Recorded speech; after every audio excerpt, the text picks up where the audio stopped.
Approaching 45-46 feet. Surface temperatures. Drop pod deployed.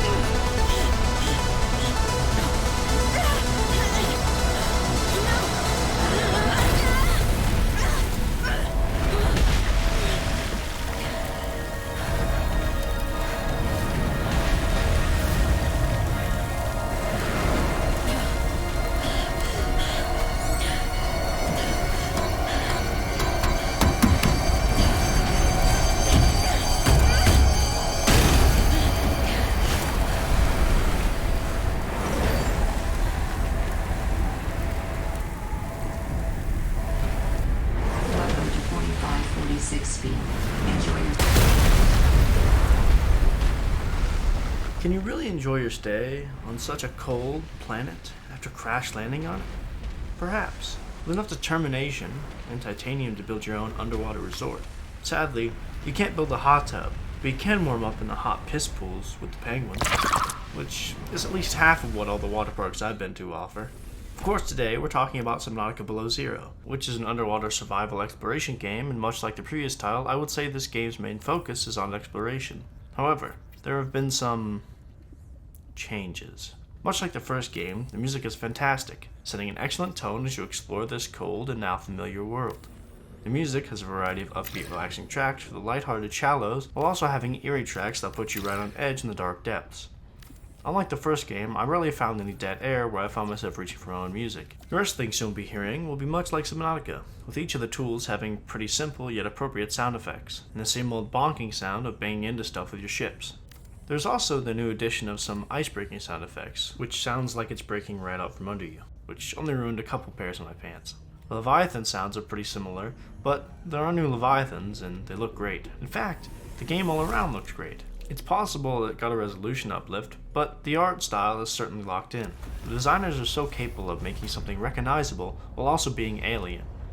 The eye jelly is probably my favorite example. It feels like I know what it is, but I don't like the way it stares back at me.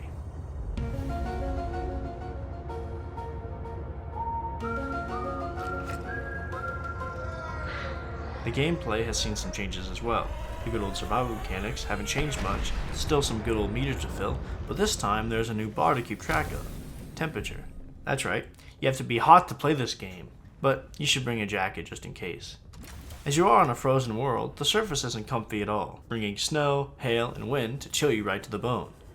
The temperature gauge is like the oxygen bar but for land, leading you to hop from warm spot to warm spot. You can also bring coffee to warm yourself up for especially long walks on the beach. Temperature becomes less of a problem below the surface, with the water keeping you nice and warm.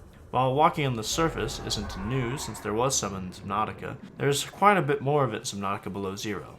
There's also the addition of a new Leviathan on land, which truly makes nowhere feel safe. But at least they do give you access to a new vehicle, the Snow Fox. The Snow Fox is a hover bike that controls kinda badly. My go-to assumption was that I would be steering it with my keyboard, but it controls with the Sea Moth and the Sea Truck, with the mouse steering it. Oh, yes. The Sea Moth and the Cyclops have been combined and replaced with one vehicle, the Sea Truck.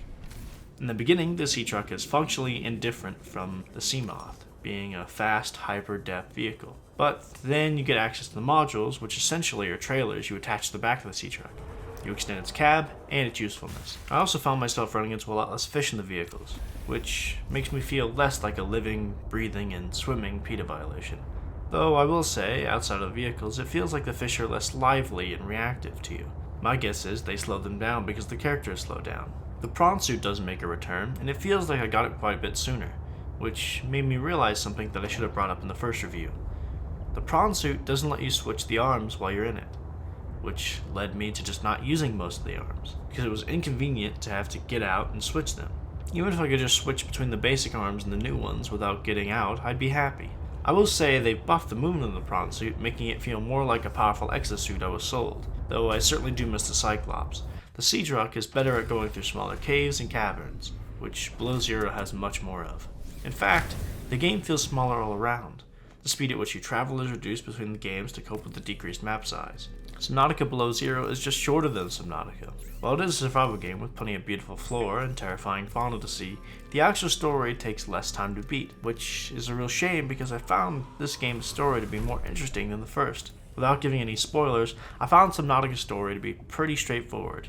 You crash land on a planet and you want to get off it, which leads to some other shenanigans. Subnautica Below Zero is set after the events and discoveries of the first game. It starts out with Robin, the main character, looking for her sister Sam, then devolves quickly into something else entirely. This wouldn't be a problem because you do find out what happens to her sister eventually, but it's all through data entries and Robin barely reacts outside of "this must be where this happened." I also find the connection Robin makes to the side character Alan to be underdeveloped and rushed, so when the ending comes around and I'm supposed to feel something, I don't. Alan interacts with Robin in many interesting ways, and the small details are great, but there really aren't enough big details to make me care all that much about Alan. The funny part is, while doing the playthrough for this review, I managed to shoot right past the key location to explore all the way to the last alien facility, and the characters in the game more or less just said, "Oh, you're not supposed to be here yet."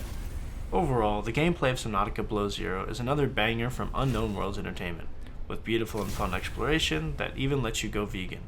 Though, I'm not certain you could get enough water to be vegan from the start. They beautifully rebalanced some of the resources and gave me enough building options that I find myself bothering to make a base into more of a home. While I don't like that they now rip control away from you during the cinematics, and that Robin explains a bit too much out loud from the beginning, my only real problem is that Sam's part of the story feels like it's dropped off and I don't feel much connection to Alan, which leaves me wanting in both spaces. I hope they make another Subnautica game, if only because I love how they make alien worlds. On a side note, more games should have animations on their loading bars. I just love watching the penguin hop across the screen.